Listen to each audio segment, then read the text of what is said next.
Hi, welcome to another week of jewelry making. In this tutorial, we're going to be making the teardrops earrings, and we have the head pins, earring backs, the jump rings, and the earring hooks.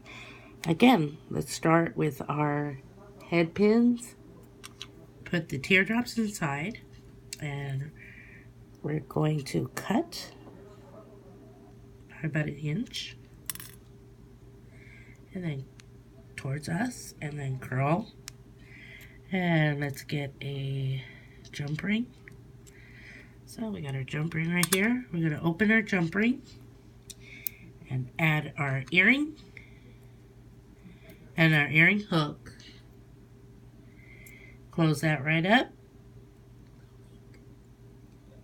And I will include the link at the bottom for these beautiful earrings, teardrop earrings. There. Simple and easy. Get them before they're gone. I hope you enjoyed this week. Again, rewind and watch the video again to make the second one. Enjoy your week. Don't forget to like and subscribe. Bye-bye.